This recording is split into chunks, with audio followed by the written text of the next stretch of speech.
99% of who you are is untouchable, unsmellable, invisible. It is what Ken Kais has called your conscious awareness. It's what looks out behind those eyeballs. The subject matter of this presentation is in areas that I must admit that I've had some concern about my own ability to write and speak about these things. There's more doubt in me as I prepared to write about this and to speak about this than I really like to admit to. I have written books about banishing doubt, about having faith, about having confidence in yourself, and so on. And it seems to me that you get to a point in your life where all that you've done up until this point is sort of preliminary to something grander and something greater, and you're almost afraid of what that thing might be. And I don't think it matters what age you are. I think there comes a moment when you recognize in yourself that now I've got to take a leap. I've been safe. I've been in territory that I'm familiar with and that is easy for me. And now I want to take that leap of faith, but I don't know if I can do it.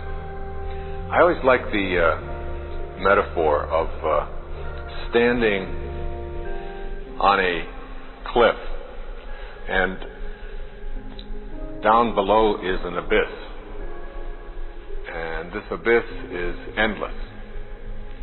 And I think of our lives as like we're standing there and we know that this is all unknown territory. And it's like we jump, perhaps, but when we jump, there's like a rock that goes with us, and we hang on to this rock. And we're grabbing it and holding on to it, and we're falling. And we're being carried someplace that we're not quite sure where we're headed, which is sort of what our life is like. And we just hang on to this thing, this rock, whatever it might be, our reality, if you will, or our past. And we cling to it, and we cling to it, and we cling to it so strongly because we're afraid if we let go, who knows what could happen. And then there comes a moment or a time when you realize this thing isn't doing you any good. This thing that is your past, this thing that is all your teachings, this thing that you're so familiar with that you don't want to let go of it, but you're not quite sure why you're hanging on to it. And then there comes a moment when you realize, hey, I can let go of this thing, and it doesn't really change anything. That's sort of the way I feel about entering into this whole territory of being able to manifest. And when I talk about manifesting, I'm really talking about the ability to take what it is that we think about, that's in the world of our thoughts, and to be able to have the power to bring that into the world of our daily experience called the physical world, whatever that might be. Now, when I started thinking about, after I had completed Real Magic and Your Sacred Self, all of the programs that are around those themes, a lot of people would write to me who had listened to these programs, who had read my books, and would say, what's the next step for you? You know, what can you do after this? I can't imagine that you could write anything any more than this, I've heard people tell me, or you could say any more. And always at the back of my mind was this idea that there is something missing in all of the literature that really doesn't deal efficiently and effectively with this ability to attract to us and to have show up for us in our lives what it is that we would like. Somehow we've come to believe that that's outside of our control. That whatever shows up, whatever happens to us, whatever the breaks are, whatever those things are all sort of in the realm of coincidences, and they happen if God wants them to happen for us, or if they're so predestined or ordained, and that we don't have that kind of power to be able to do that. That's reserved, if you will. And it's reserved for deities or people who have special dispensation from God, or holy people or lucky people. but it doesn't really involve me. I grew up with that attitude, just like so many of the rest of us. But always at the back of my mind, I felt that there are some people who have the ability to get outside of that mentality. And there are some people that just attract things to themselves, and they seem to show up, and we just call them lucky. But they're not. There's certain qualities, there's certain behaviors, there's certain attitudes that people have that we've never really made a science out of, okay? We've never really studied in depth. And I thought to myself, I'm going to talk about manifesting. Many of you listening, many of you here today with me, know that my work has really shifted. It's shifted from teaching people how to manage their emotions and teaching people how to avoid being victims in their lives and to have psychological strength and how to raise children like this and all of these things that and then there's been a shift, and in the last 10 or 15 years the shift moved away from matters physical and into matters metaphysical, beyond the physical. And then my work took on like this real sort of spiritual tone, and God became a very important part of my life and my work when this wasn't so in my earlier work. In fact, if you look through books that I wrote 20, 25 years ago, you won't even see references to the word spiritual or to the word God. And if you look at more recent things, and people ask me about that, and I say, it's just as intriguing to me as it is to you. I don't know why either. But my writing seems to, and my programs, my work seems to reflect a consciousness that I am going through, and it seems to reflect what the rest of the world is going through as well. That there is a shift, and I seem to be one of the spokespeople for that shift. When I started into this area and writing in this area, I immersed myself in spiritual literature. I read the Bhagavad Gita, the book that Gandhi based his life upon. It translates to the Song of the Lord. It's a book that you can read in one afternoon, 18 short chapters. But you can study it for a lifetime. You can read one little short paragraph from it each day and just try to practice it and see what it means. And I studied that almost every day, and even working guides to the Gita.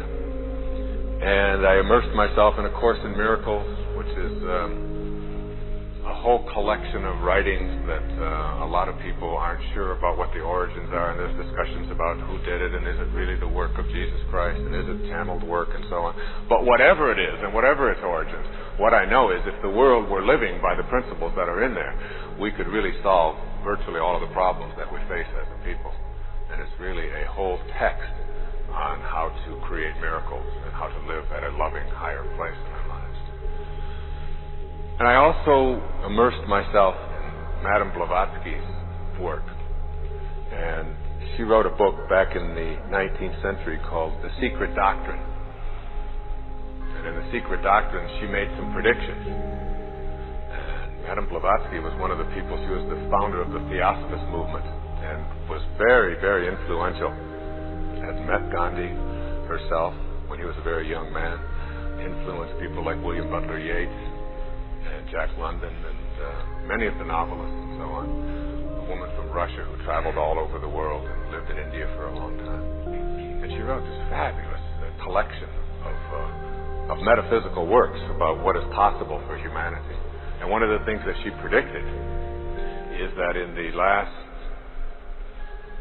quarter of the millennium, the last 25 years of the millennium, and into the year 2011, there would be ushered in an enormous spiritual revolution. And this revolution would transcend anything we had ever known before about revolutions, like the agricultural revolution and the industrial revolution, when the whole shift took place away from agriculture and towards industry. And then the technological and even the information revolution that we've seen in the last few years. And she said when the spiritual revolution is ushered in, it will transcend all of the previous revolutions. And it will begin in the last 25 years of the millennium, which was the year I wrote Your Erroneous Self. And she also said that the people who will be the leaders of this revolution will not be the people in power.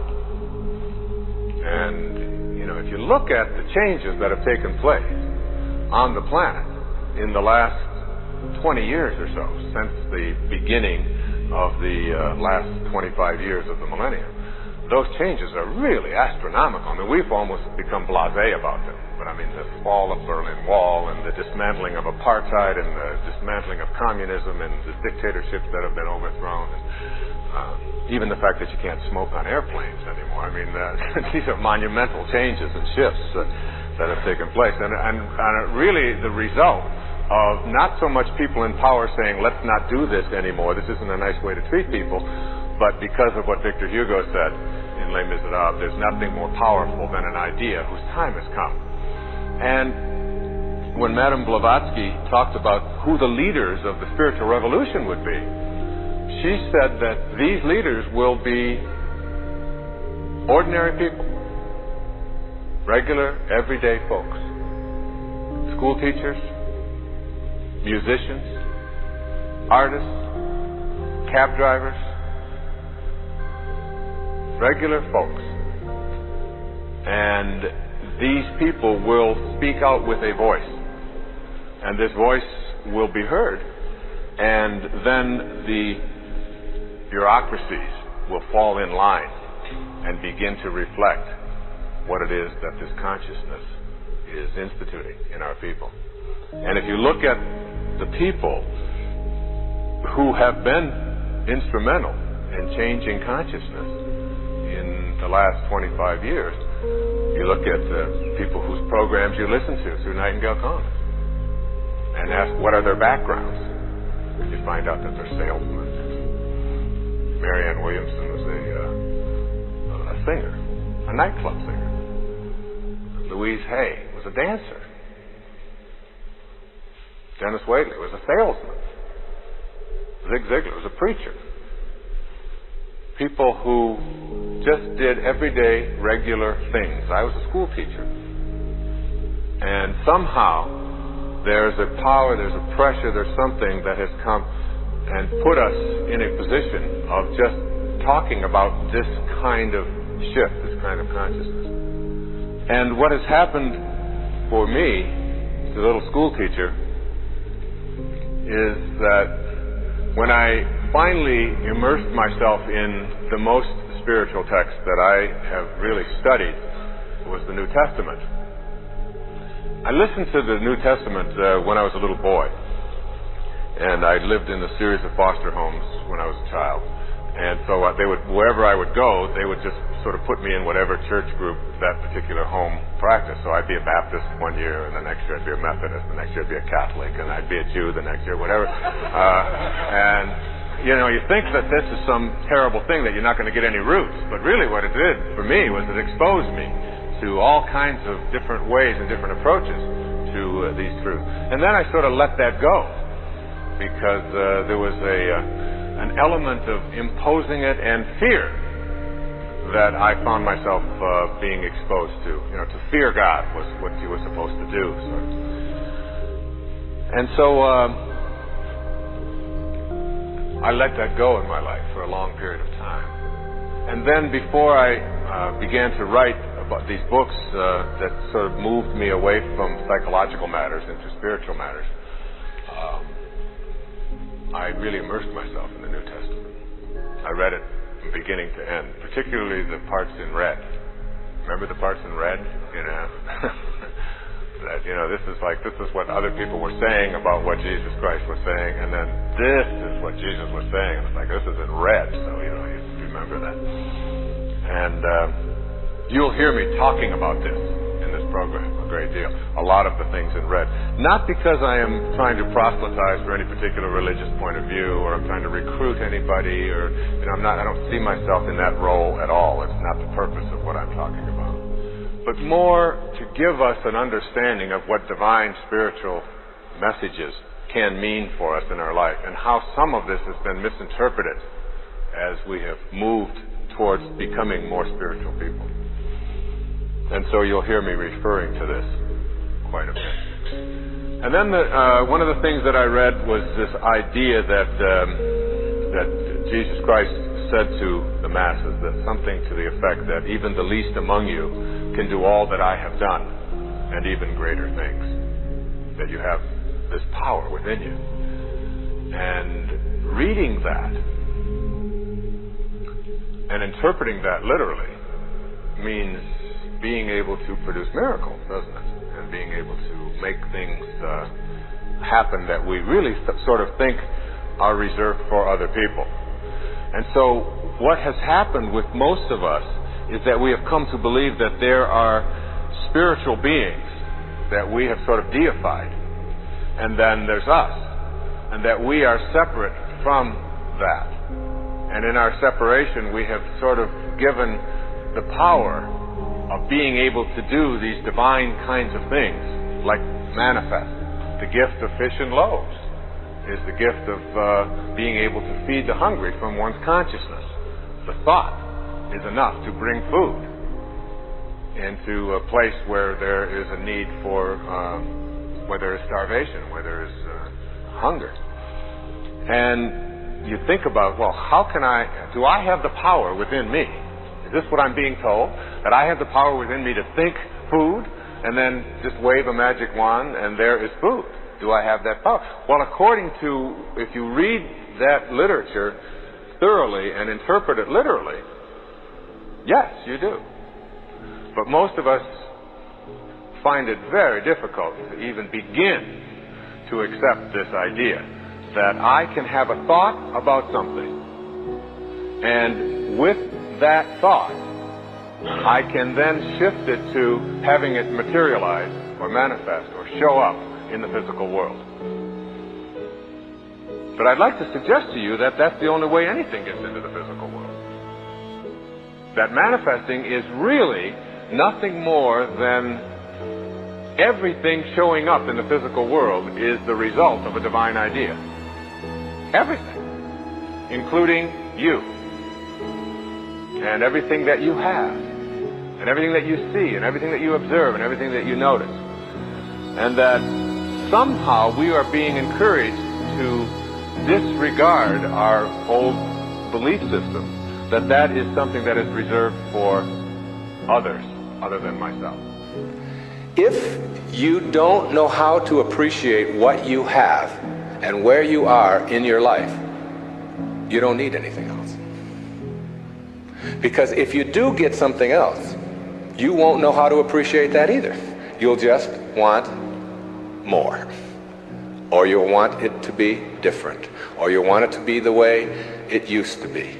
Or you'll want someone else to be the way you think they should be. Successful people or no-limit people or self-actualizing people or inner-directed people, whatever labels that have been put on them by great thinkers and philosophers and therapists and people that have looked at human beings, these kinds of people are people who always have enough. There are some people, if you invite them over and you say, I'd like you to come over tonight, and I'd like you to stay over if you can, instead of having to drive back. And they'll say, well, can you stay? And I say, well, I don't know if I can stay or not. Well, you could sleep on the cot. Oh, no, I could never sleep on the cot. I can't sleep on cots. I got a sciatica, don't you know? And I have back pain, and the cots, no, that's out of the question. I couldn't sleep on a cot. And what about breakfast? Well, we don't have any food, but we have some old grapefruit that are in the refrigerator. They have a few spots on them. Oh, no, I could never eat grapefruit. And spots? No, thanks. I can't eat grapefruit spots. I just couldn't do that. And these are people who never have enough. They are not able to be flexible and to change. And there are other people, if you say, would you like to sleep over? We got a place in the sewer. Hey, that'd be great. I can handle that. No problem. I've slept there before. It's all right. And all we have is grapefruit. Oh, I love grapefruit. Well, we've got spots on them. Oh, I really like grapefruit spots. Those are terrific. I'll go for those. There are some people who can handle anything, not because their circumstances are different. You see, your circumstances have very little to do with your fulfillment in life. Very little. it's how you're approaching your circumstances. It's your attitude towards your circumstances that make all the difference in the world. And taking what you are and accepting it. No limit people are human beings who take what they are and accept it. And don't tell themselves that somehow they're deficient because of anything about themselves. This is a very crucial concept for me and for virtually all of us. It's this idea of taking your life in your own hands and being the kind of person that you choose to be, and understanding that everything that comes your way is an opportunity, is a blessing. And it wasn't until I learned how to celebrate virtually everything that came my way that I was able to transcend it. You see, everything that was given to us by God, whatever that is perfect. No one can deny the mountains are perfect and the rivers are perfect and the birds are perfect and the hippopotamuses are perfect and so on. This is just what was given to us. Everything else that you have on our planet, that we have on our planet, comes about as a result of thinking. Thought makes it so. All right? This microphone comes about as a result of thinking. Somebody imagines it. Somebody then tells somebody else about it, and it creates it. The dress that you're wearing, the shirt that I'm wearing, the shoes that you have, the stage, these cameras. Everything that you see that wasn't given to us was created by man as a result of the way that we think. So what gets inside of us as a cell comes about as a result of the way that we choose to think in our lives. Very important principle to understand, because once you get a hold of thinking and that it creates everything that you have in your life, you can change and make it as absolutely perfect as you want it to be, because thought makes it so. Creative visualization is what we're talking about here. The imagery or the image that you have of anything in your life is really like mental behavior. It's like going out and practicing. If you go out and practice with a basketball, shooting free throws over and over again, that's physical practice. Imagery is mental practice. It's mental behavior. When you have an image that you can succeed at something, when you have an image that you can do it rather than that you can't do it, when you get into your car and you have an image that you're going to find a parking place rather than that there'll be no place to park, so you're not looking for no place to park, you will start acting on the image that you have, very much like you will start acting on the practice that you have when you're shooting baskets or when you're hitting a forehand or working on your soup or anything else that you're doing. Bucky Fuller, who I served with on the Hunger Project Advisory Council for 9 years, who died not too long ago, said that 99% of who you are, you can't touch, you can't see, you can't smell. 99% of you is untouchable, unsmellable, invisible. It is what Ken Kais has called your conscious awareness. It's what looks out behind those eyeballs. What is that? It isn't cells. It's some kind of conscious awareness that you are. And make no mistake about it, you've occupied a whole lot of bodies already. Now this is not reincarnation talk. Although I don't know about this reincarnation. People ask me if I believe in it. I said, well, I taught in a junior high school in the inner city of Detroit for 4 years. And I saw those dead bodies come to life every day at 3 o'clock. So I believe in reincarnation, all right? Now, if 99% of who you are, you can't touch and you can't feel and you can't smell, then what is it? Who is it? Where are you? What is this thing called your essence or who you are? And where does it go? Now think of this. You were in a body. I have a little baby girl who's 11 months old. And we were all in a body that size. Well, it's only a body about this big. Got fingers only this long. You know? Got tiny little parts all over the place. I mean, she's only this tall. Now, is that her? Is that her essence? Because I have other children who are much older, and I am much older than that. And I can remember being 3 and being in a different body. Still me, still my essence there, different body, totally different. Doesn't even look anything like when I was 11 months old. And then I was 13 and had a funny body at 13. But still my essence was there in a whole new body. Hairs growing all over the place that I didn't understand, all kinds of things happening to it, you know. Then hairs falling out of it later on, you know. Looking at those hairs that fall out and say, what held it in yesterday? You know, I don't know. I don't even understand that, okay? And so it's like who I am has been in many, many bodies already, all right? And that essence, you see, everything on our planet that is alive can never die.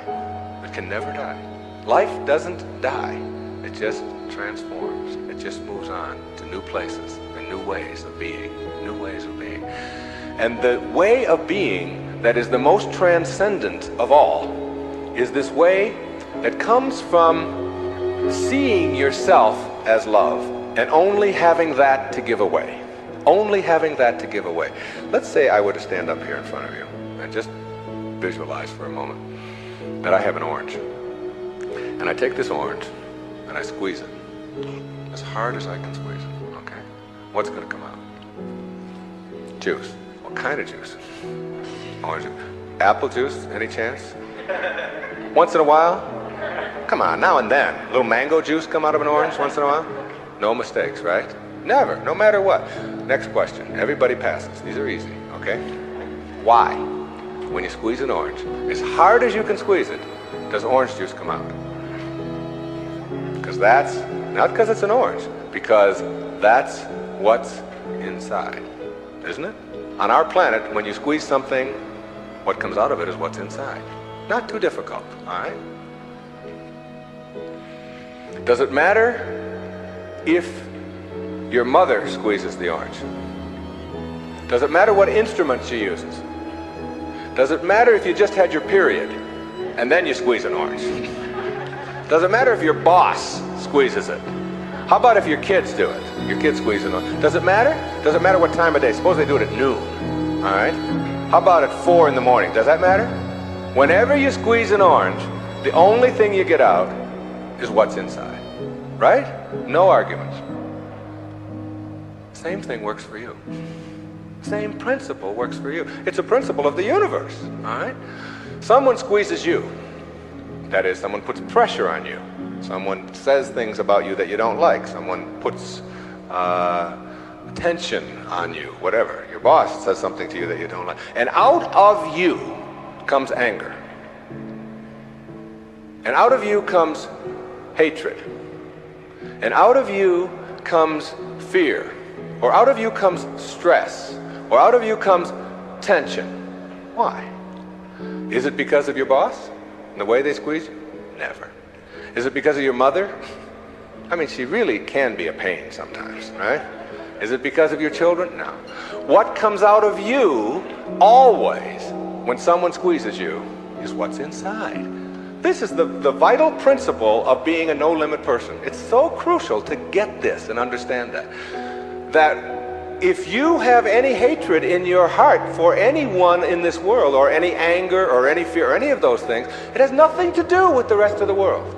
It only has to do with what you put inside. Now, how does what gets inside of you get there? That's the key. How does it get there? As you think. Only as you think. You see, there's no anger in the world.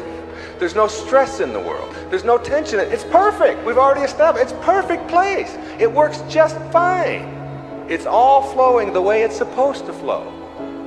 The evidence for it is, it is. That's all the evidence you need. Just look around you. Everything out there is a miracle. Everything, including you. There are no mistakes. It's all perfect. And everything that happens to you in your life, whether it's a trauma, whether it's a disease, whether it's somebody treating you in a certain way, there's a lesson in all of it. No limit people understand the lesson in life, and therefore celebrate the lessons. It's true.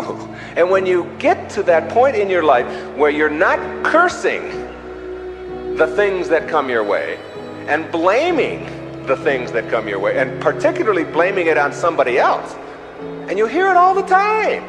She hurt my feelings. How's that possible? How can anybody hurt your feelings? Your feelings come from your thoughts. No one can hurt your feelings without your consent. No one can make a fool of you without your consent. No one can embarrass you without your consent. These are choices that you have that come from the way that you think. Someone calls you a name. Hey, stupid. And you turn around. I didn't even tell anybody I was coming. How did they know that, all right? And then you blame the person who called you a name. Instead of saying, that's just their opinion. That's just where they are. That's where they are on the path. And it's okay. All of you are in relationships, right? Everybody has a relationship of some kind or another. In your relationship, you have any problems? Any of you have a relationship you don't have any problems? I'd like you to take this microphone. I want to sit down and listen to you. Everybody in a relationship has problems, don't they? Right? Now, when you say, I'm in a relationship, I got problems. Therefore, there's something wrong. Something's really wrong, right? Now, if you're in a relationship and you have problems and something is wrong, you got to call in a consultant, right? You got to call in somebody to help you with the problems. You don't want the problems to go on. Who are you going to call in? You only got yourself. That's all you got. You might get a therapist once in a while, but they got worse problems than you do. The only consultant who can help you with your problems is you. And who is that consultant that you're calling in? We've already established that there's something wrong with that person, right? Something wrong. So now you're going to call in a disabled person to deal with your problems in your relationship, right? Now this is a really sick approach to curing your problems. You got somebody who says, we got a problem, you don't talk to me and I didn't talk to you, and you came home late last week and this week I called you and you didn't call and I was supposed to call you and then you didn't do it, and how can you do that? Now this is the consultant you're calling. Excuse me, will you come in and help us? I don't know if I can help you or not. I didn't come home. I didn't. That's the person you got to deal with your problems. All right? Now what you can do is you can change all of that around. You can say, I'm in a relationship. We got problems. There's nothing wrong with that. That's the way things are, you know. My problem is that you are different than I am. And you think differently than I do. And you behave differently than I do. And you smell different than I do. And you have all of these attitudes over here that I don't have. Nothing wrong with that. That's the way it is. When two people get together in a relationship, you don't have two people becoming one. If you do that, then what you end up with are two half persons. Who wants a half a person in a relationship? You always are single. Even if you're married and and involved in a relationship, you're still always single. You're still always you. Your unique, special, perfect self that is not trying to love, but who is love, who lives love, who is being love. The same as if you pray to God and say, God, will you please help me with my problems, and want God to do it for you. Never have. You've got to be God, not be afraid to carry God around inside of you. If you want to get healed, you have got to understand that you're not going to get healed if you are asking someone else to heal you. And ask any doctor that you know, any surgeon particularly, who's taking somebody into surgery, and ask them which person has a better chance of living, of surviving, say, serious surgery. Is it the one who has a will to live, or is it the one who's just given up? And the surgery and the cases are exactly the same, right? But the person who has that will, which we can't define, you can't go out and get a bucket full of will and bring it in there. It's an attitude, it's an approach, it's a belief, all right, that you can do something. And when you have that belief about yourself, then you've got so much better opportunity to be well in your life. And a belief is everything. I don't know if you've ever thought of that. I watched a little girl, 5 years old, learning how to swim. And she's holding on to the edge of the pool, and she wants to get over here to the steps. And it's just 5 feet or 6 feet. And she'll let go, and then she'll hold on again. She'll let go, and she'll hold on again.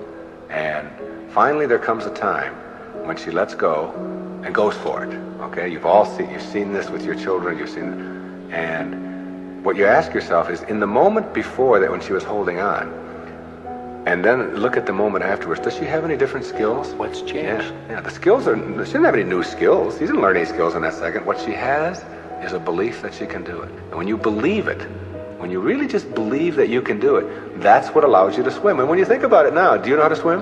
Yeah, so when you dive into the water, you don't think about that. You just know when you dive into the water, you can swim. You don't have any necessary swimming skills or anything like that. Or when you get on a bicycle, you get on, you know that you're going to, unless you believe you can't, because you've never gone out there and tried it and worked on it and done it. I told a story of a patient of yours who had that very problem, who said she didn't know how to ride a bicycle.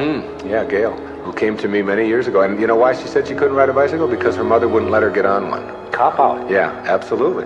And she had these beautiful big white teeth, and her mother had always told her you could fall and break your teeth, and I wouldn't want that to happen to you. So here she was now in her 30s, and telling me that she couldn't ride a bike, and she was in therapy. And I said to her, okay, let's go. She said, go? Where are we going? I said, well, I've got a bicycle downstairs, and I'm going to show you how to ride a bike. I'm going to have you teach yourself how to do this. She said, look, I didn't come here to pay you the kind of money that I'm paying you to have you teach me how to ride a bicycle. I came here to find out why I can't. I said, oh, well, you're going to need another 30 seconds of therapy, easy, okay? The reason you can't is because you never got yourself on a bicycle. And until you do, you never will know how, and you just believe that you can't. Oh, that's the end of that. There's no more to talk about that. Now, what we have to do is get you to get out there, and we went downstairs, and it was a woman's bike, and I've helped a lot of people to teach themselves how to ride a bike. And what you do when you help someone to teach themselves how to ride a bike, because you don't teach anybody how to ride a bike, okay, is you let them do it all themselves. You let them hold it, you let them balance it, you let them move with it, you let them put the pedal down and move it themselves, and you stand back. You say, no, when you're ready, and then you move it, and you hold on for a second, then you put your foot back down, and you practice it and practice and practice that all yourself, it was just someone encouraging you, and before long, in just a matter of minutes, when I tell you it was minutes, and this woman had never been on a bicycle before, she rode like 2 blocks on a bicycle. She couldn't believe that she now had a belief. Being, to me, means seeing the greatness and the uniqueness in you, and never letting anybody else convince you to the contrary.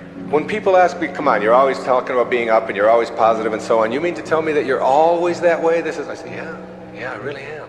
And it isn't because I'm out there doing something in an artificial way. It's an authentic response to my having gotten the junk out of me. And the junk is the way that I used to think, the way that I used to think. Think for a moment, if you can visualize right here, a clock, a big clock. And the hands on the clock go from 1 to 12. The clock starts right out here with the minute hand, and it goes over towards the 3, the hour hand, minute hand. And that's the time in your life when you are moving away from yourself, from your true self. That's the time when you are trying to put other people down, trying to prove that you're bigger and better than somebody else, trying to make yourself right all the time, as opposed to being with somebody else. It's like you're moving away, and a lot of people spend a lot of time moving away from their true self, because your true self is this little child, is this beautiful little child inside of you that has only love and acceptance for everything in the world, and no dis-ease, no absence of ease. You move away towards the 3, and then you move down here this way, and you're still moving away from yourself until you hit the 6. The 6 is the point in your life, symbolically, metaphorically here, when you are the furthest away from yourself that you can be. It's the low point in your life. It's the point where many people break down, or many people break down their relationships, or they feel full of despair, they feel full of hatred, whatever it may be. And a lot of people die then. A lot of people are put into hospitals then. A lot of people have to really seek out therapy then, and so on. And when you're at that sick. There's another part of the clock that goes from 6 to 12 that I think of as living in the light. And this is when, and see, this clock hand never can go back. It can't go back. It can only go this way. It only goes this way. As does life. It only goes this way, forward. In this period, this place between 6 and 12, that's when you start coming back to yourself. That's what enlightenment is. That's the pathway to enlightenment.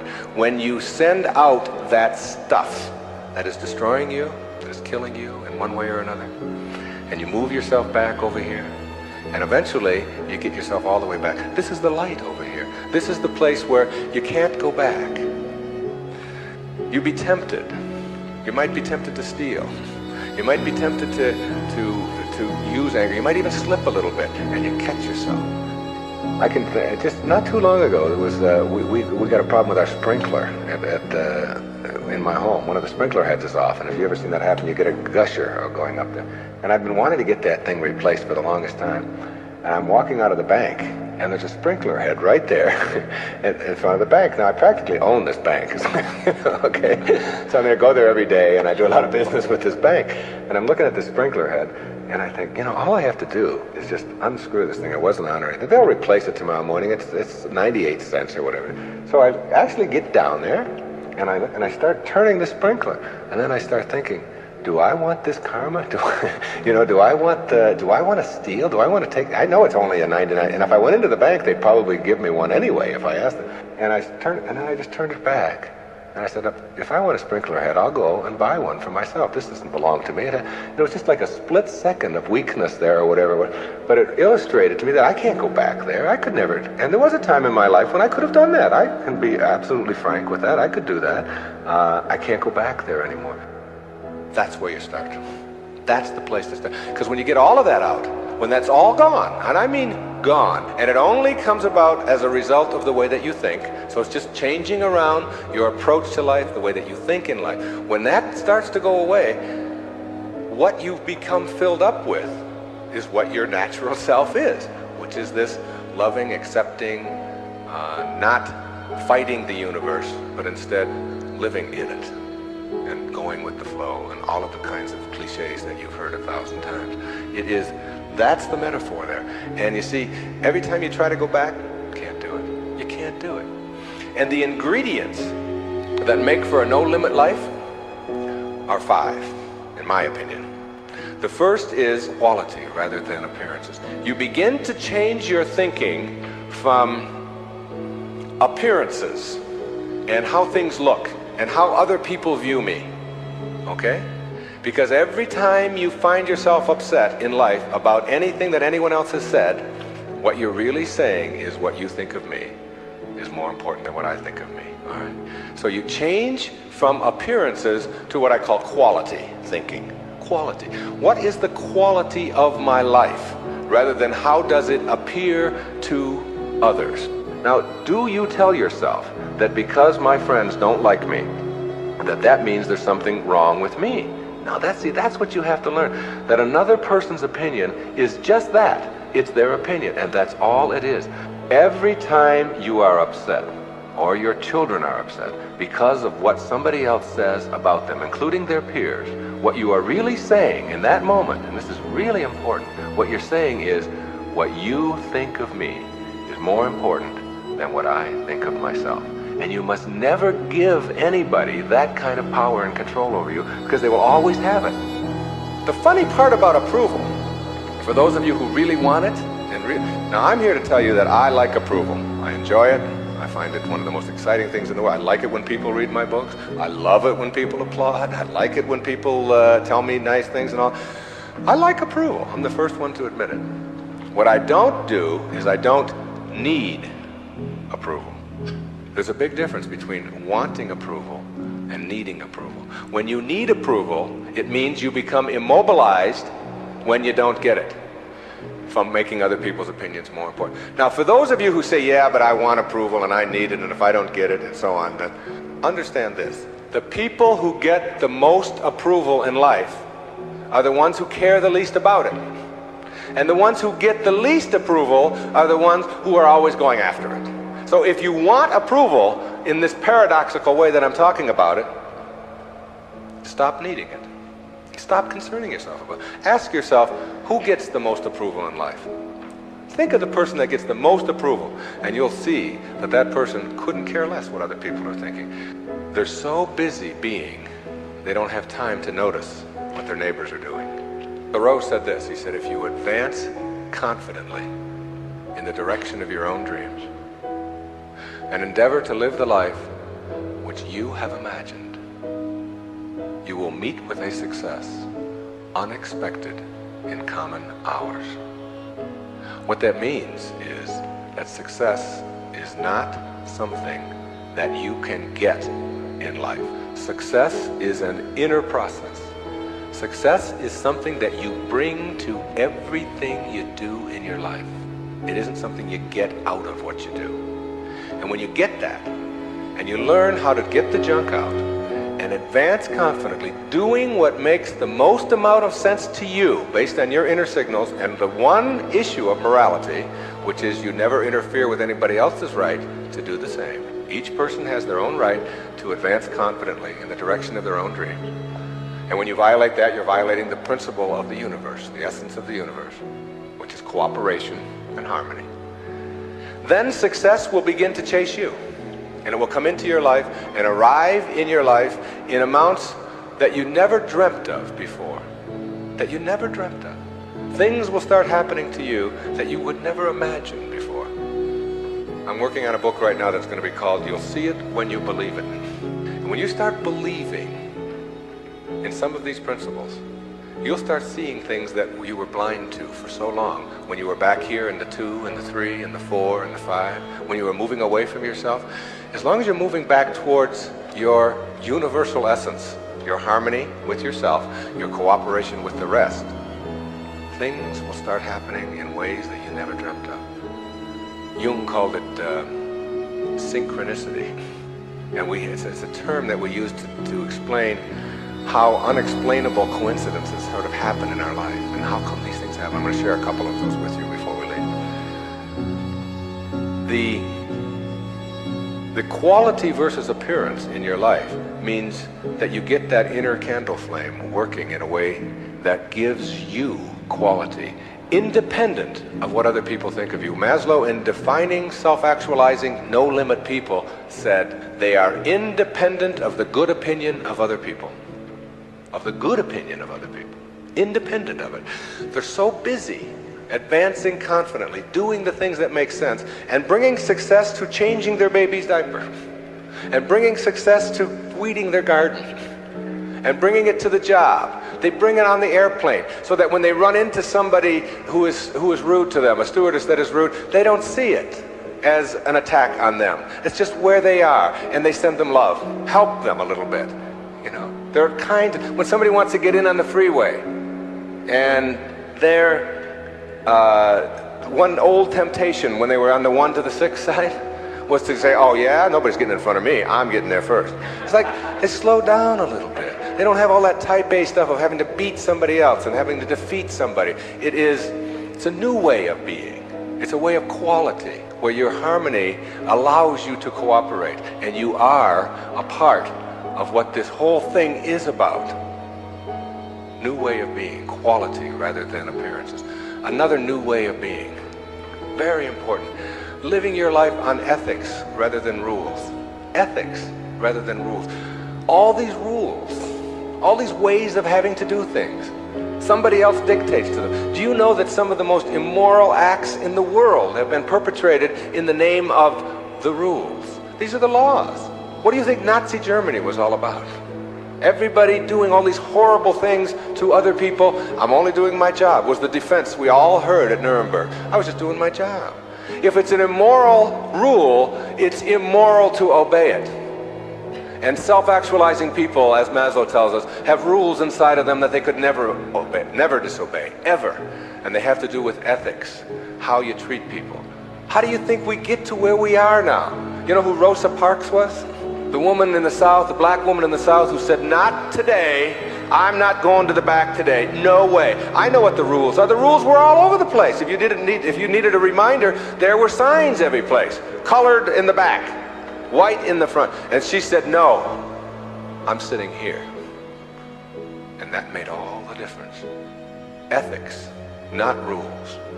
When your children start disobeying rules that need to be disobeyed, don't be surprised. When I was in the service, they had a policy on Guam, where I was stationed, which would not allow the Guamanian civilians to shop in the PXs and the Navy exchanges. But they did allow all other civilians to shop in the Navy exchanges and PXs. But if you were Guamanian, that is, if your skin was dark and your eyes were shaped a little different, then you couldn't. A clear, outright violation. I was a serviceman. I was in the Navy. I was a communications cryptographer. They had a newspaper in the Guam Daily News, and it said, "An invitation to speak your mind." There was a letter writing contest. And they offered $75 to the first prize winner. $75. This was 1961. That was a fortune to me. That was a month's pay in the Navy at that time, almost. So I entered the contest, and I knew I would win it. I had already written a novel at that time. A whole novel I'd written while I was on Guam. I knew it wasn't going to be a contest. I felt sorry for the other people entering it. I knew I was going to win this. Unfortunately, I didn't realize that when you're in the service and you have an opinion and you don't submit it to the chain of command, that you can be court-martialed for that. So the headlines on next week's Guam Daily News were, "U.S. Sailor Assails Policy of Discrimination." Big, hot stuff, all right? And I was called before a Vice Admiral, Commander Naval Forces Marianas Islands, and threatened with a court-martial because I had disobeyed the rules, even though the rule was immoral. There are lots of them like that. And when I went in and they threatened me with a court-martial, I told them this was my battle plan. They didn't have Xerox machines in those days, so I had to get a lot of carbon paper.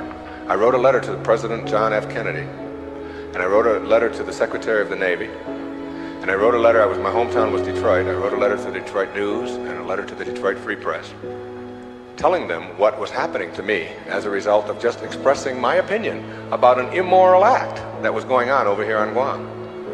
And I showed the Naval Vice Admiral my letters right there. I said, "I've only sent the one to the President and the Secretary of the Navy." These letters go to the newspapers across the country. There was one there to the New York Times as well, and the Los Angeles Times. It was, and I just spread them out before him. I said, "If you court-martial me or punish me in any way for this, then what's going to happen is the world is going to find out about this policy. And I'm prepared. I'm ready. I can handle it." And I was 20 years old at the time, or 21. Not only did I get a blessing from that, because all things come in blessings for you, I got out 90 days early. And they stamped on my record, PI, because the President took it up and sent it to the Secretary. Must have. And I never heard from him, but PI on your record means political influence. And they don't like anybody with political influence in the military. And as soon as they saw that, they said, "This is somebody we probably will be giving a discharge real soon." There was no court-martial. And in September of 1962, a brand new policy was initiated on Guam, which allowed any civilian to shop in the Navy exchanges. And it came about as a result of someone saying, these rules are immoral, and therefore it's immoral to obey them. New ways of being, ethics rather than rules. And when your kids want to know why, how come these rules are so stupid, how come we have to do this, encourage them to change them. My mother always did that. She would have to help me get out of the messes that I got myself into, because I did it in my impetuous youth. I would just, when they would say to me, "What's more important, your job or school?" I was just honest. I said, "My job, of course." That's how I felt in those days. But what you do put out in the world is exactly what's coming back to you. And if you find things coming back to you that you don't like and don't understand, don't ask yourself why these things are coming to you. Ask yourself what you're doing to make them come back to you. And when you start putting the responsibility on yourself, you'll start seeing dramatic changes. Dramatic changes. A new way of being. Instead of ethics, instead of rules, ethics. Another new way of being. Instead of looking all your life for achievements and externals, try living your life on knowledge for the sake of knowledge. Knowledge instead of achievement. For the sake of knowledge. Being in a context in which you don't have to collect a lot of merit badges. You don't have to collect a lot of awards and other people's value judgment. That you go to school or you go out into the world or you read or whatever it is you do because it makes sense to you, not because of what somebody else is going to put on a transcript or where you're going to appear in a class list.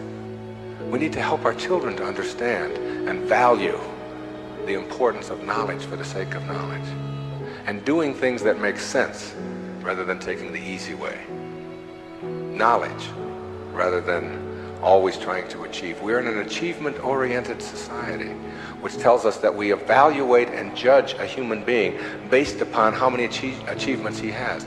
But most of the people who get caught up in that trap and are always in this circle of trying to get ahead, trying to always get ahead, their reward for that almost always is higher blood pressure, ulcers, early deaths, and even things like cancer, we're beginning to find out, are related to the kinds of stresses that we have. And remember, it's a perfect universe. There's no stress in it. There's only people thinking stressful thoughts. And when you put that pressure on yourself to always achieve and get ahead of the other guy, you miss what it's really all about. There's nothing wrong with goals. It's falling in love with them that's the problem. It's not being able to be flexible and alter them. If you have a goal to get here, to get $100,000 in the bank, to get to this promotion, to get 2 cars in your garage, whatever it is that your goal is, and you're on your way to that, and you're always working at the goal, all of this stuff on your way to the goal is called striving, and that's what you learn, striving. Striving is a very low-level place to be. When you get to your goal, because all you've ever known is striving, you will just always suffer from this disease called more. You will just upgrade your goal to $200,000, 4 cars and 2 houses and another wife and a younger one, and all of these kinds of things. If you have a goal and you understand that every step along the way is a present moment to enjoy and to live, then the goal won't become any obsession. I don't have any goals in my life. People ask me, where are you going to be 5 years from now? What are you going to be doing? What's next for you? I remember what Lincoln said, who to me was like the greatest person who ever sat in that White House. He said, I never had a policy. He said, I just tried to do what made the greatest amount of sense each and every day of my life as I sat there as the President of the United States. And I think there's something really significant in that you don't have to get it all planned out and follow a certain pattern and do it a certain way. If you just sort of trust your inner instincts and go with that and live each moment, the goal stuff will all take care of itself. But if you're sacrificing and pushing your life aside and suffering on your way to trying to get someplace, you'll never get there. It will always elude you, because once you get there, you'll just have to upgrade it. And that's because that's all you'll know. Nowness is that purest form of sanity, living in this moment and enjoying it. And all the rest of it will sort of work its way out. Another new way of being for me is to think of yourself in terms of personal authority rather than being an authoritarian. Personal authority. A person who has authority never needs to dominate anyone else, ever. Dominating doesn't become necessary. In business, you can have authority. The people who have the most authority are the ones who listen the most, and the ones who are the most conscientious about what do other people have to say. A person in a relationship who has to dominate somebody else and has to make the other person submissive shows that they don't have authority, because they're getting their power not from within for themselves, but on the basis of who they can control. And that never lasts. That never lasts. The only thing that lasts is having inner power, if you will. Know thyself. That's what Shakespeare said. Know thyself. The more you know yourself, the more you become honest with yourself, honesty becomes just a way of life. No, I don't think the world necessarily does, but you can't run your world. You can't run your world based upon what the rest of the people in the world want or don't want. To me, honesty is like, it's a karma that goes out into the world. How people treat you in the world is their karma. How you react is yours. And when you react to it with dishonesty, that's what you're putting out into the world, dishonesty. And when you put dishonesty out into the world, that's what's going to come back to you, because what goes out is what comes back. That all, as you sow, so shall you reap. I mean, it's in every great institution that there is in the world, whether it's a religion or a philosophy or whatever. What you put out is what comes back. Whatever you plant is what you're going to get back. And the more that you put out honesty, just because it's what you are, because you are being honesty, you're not trying to be honest, you're just being honesty, then that's what will come back to you on a regular basis. And when it doesn't, you'll just see that as another test for you to pass. And finally, a fifth way of being that is new, for me, it has become a way of life. It's called serenity instead of acquisitions. The more you try to acquire, the more you try to get, the more you try to collect in your life and evaluate yourself on the basis of that, the less serenity you're going to have. More is less. It's almost a secret of the universe. Serenity means inner peace. It means that you can find joy in every moment that you have in your life instead of always looking for it. It means that while you are driving along the countryside, and seeing, instead of saying, oh, I'm on my way to this point, that you can open your eyes and see it with new eyes. See the rolling mountains, see the grass, see the deer, see the sky. You can just stop wherever you are in this second, wherever you are, and just look around you, and you can begin to appreciate just your surroundings and your environment. Then you can begin to appreciate the people that are in your life, and even the ones that are negative and you're having the most difficulty with. You can practice a new way of being with them, which is sending them love, sending them flowers, send them books, send them a tape, send them something, and just see what kind of reaction that you get. Super emotional health is just an attitude. An attitude is everything.